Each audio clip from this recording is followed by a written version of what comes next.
30 август дар идомаи сафари кори худ сарвазири мамлакат Қоҳир Расулзода баҳри вусъат бахшидани корҳои ободониву созандагӣ ва боздид аз раванди корҳои саҳроӣ ба ноҳияи Носири Хусрав ташриф оварданд. Зимни ин сафари кории сарвазири мамлакат ва раиси вилояти Хатлон дар деҳаи лаби ҳавзи ҷамоати деҳоти Тахти Хусрави ноҳияи Носири Хусрав аз раванди корҳои сохтмонӣ ва таъмири агрегатҳои пойгоҳи обкашӣ дидан карданд. Ёдовар шуданд ба маври дастгири пойгоҳи обкашии Мелоративии Бешкен дорои 5 адад дастгоҳи обкашӣ буда, иншооти мазкур барои паст намудани сатҳи обҳои зеризаминии заминҳои кишоварзии ноҳияи Носири Хусрав хизмат мерасонад. Зимни боздид масъулин ба сарвазири мамлакат иттилоъ доданд, ки таъмиру азнавсозии агрегатҳои ин пойгоҳи обкашӣ дар доираи маркази татбиқи лоиҳаи обёрии заминҳои водии Данғара аз тарафи ширкати ҷамъияти дорои масъулияти маҳдуди Умед-1 маблағгузорӣ карда мешавад. Баъд аз таъмиру азнавсозии агрегатҳои пойгоҳ зиёда аз 500 гектар майдони заминҳои аз киш дурмонда дубора ба гардиши кишоварзӣ ворид гардида, сокинони 10 деҳаю маҳаллаи ҷамоати деҳоти Тахти Хусрави ноҳияи Носири Хусрав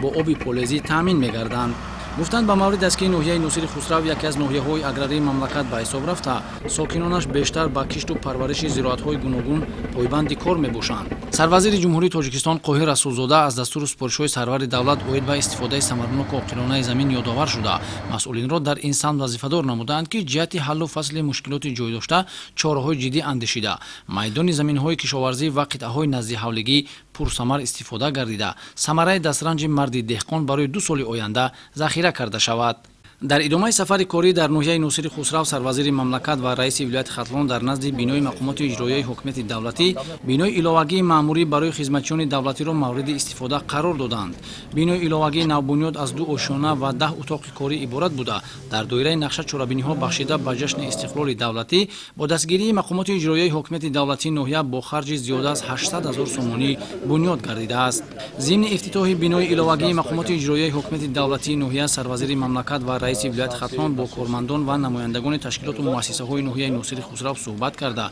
онҳоро ба истиқболи 34-солагии истиқлоли давлатӣ табрик намуда, бори дигар таъкид доштанд, ки истиқлоли давлатӣ барои мо миллати тоҷик бузургтарин дастоварди таърихӣ ба ҳисоб меравад. Сарвазири ҷумҳурии Тоҷикистон аз масъулини мақомоти иҷроияи ҳокимияти давлатӣ, ташкилоту муассисаҳо ва сокинони шарафманди ноҳияи Носири Хусрав даъват ба амал оварданд, ки барои пойдору мустаҳкам нигоҳ доштани ин ҷашни муқаддаси миллат фаъолияти худро бештар намоед, то ба дастовардҳои баланди ватандорӣ ноил гардем. ноҳияи Носири Хусрав худ зодаи даврони соҳибистиқлолии кишвар буда, тӯли ин солҳо бо дастгирии ҳукумати ҷумҳурии Тоҷикистон ва мақомоти иҷроияи ҳокимияти давлатии вилояти Хатлон рӯ ба пешравӣ ниҳода, имрӯзҳо дар ноҳия бо дастгирии мақомоти иҷроияи ҳокимияти давлатӣ, соҳибкорону шахсони ватандӯст, корҳои ободониву созандагӣ ва бунёди иншоотҳои ҷашнӣ бо маром идома дорад. Абубакри Шокарим, Тоири Бобо, Намузалии Эргаш барои барномаи иттилоотии ахбор аз ноҳияи Носири Хусрав.